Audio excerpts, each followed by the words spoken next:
घर आए मेहमान। राहुल अपनी पत्नी सीमा और अपनी मां के साथ रहता था। गर्मियों की छुट्टी में राहुल की बुआ फूफा अपने लड़के सोनू के साथ उनके घर रहने आए। घर आते ही फूफा जी राहुल से बोले कि यहाँ तो बहुत गर्मी है, घर में कोई एसी नहीं है क्या? राहुल की मां ने बोला, भाई साहब अभी कुछ दिन पहले ही राहुल ने अपने कमरे में एसी लगवाया है। यह सुनते ही फूफा जी अपने बेटे से बोले कि सारा सामान राहुल के कमरे में ले गए। राहुल और उसकी पत्नी सीमा चुप रहे क्योंकि उनने सोचा कि कुछ दिनों की तो बात है। इस तरह बुआ फूफा जी को राहुल के घर रहते 1 महीना हो गया।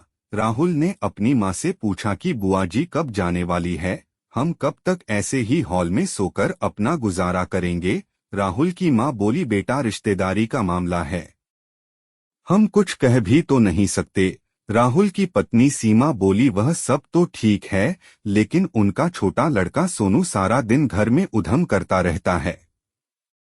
कल तो उसने हमारा नया सोफा बुरी तरह फाड़ डाला। राहुल इस बात पर बहुत गुस्सा हुआ कि नया सोफा फाड़ दिया। वह अपनी पत्नी से बोला, तुम सोनू को ऐसा करने से रोकती क्यों नहीं?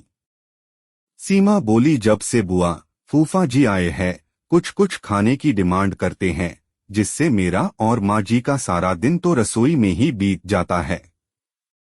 राहुल ने कहा कि मैं अभी जाकर फूफा जी से पूछता हूँ कि वह आखिर कब जाएंगे। राहुल ने बातों बातों में फूफा जी से कहा कि 1 महीना हो गया है, आपके जॉब की छुट्टियां तो खत्म हो गई होंगी न?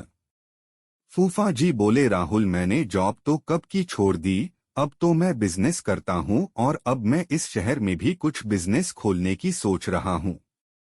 पहले इस शहर को अच्छे से समझ लूं, जिसमें 2 से 3 महीने तो लग ही जाएंगे।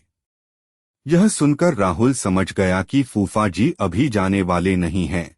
उसने यह बात अपनी पत्नी और माँ को बताई। सीमा बोली, जब घी सीधी उंगली से नहीं निकलता तो उंगली टेढ़ी करनी पड़ती है, इनके साथ भी कुछ ऐसा ही करना होगा।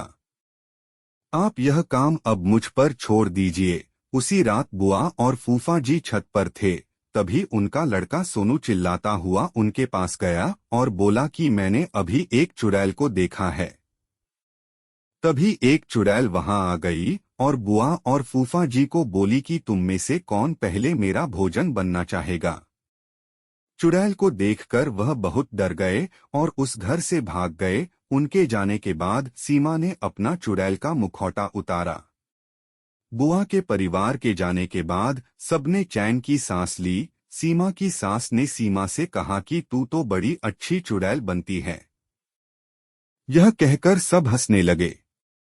सीख, इस कहानी से हमें यह सीख मिलती है कि हमें किसी भी रिश्ते का गलत फायदा नहीं उठाना चाहिए। जिस तरह बुआ के परिवार ने अपनी रिश्तेदारी का गलत फायदा उठाया और दूसरों को परेशान किया।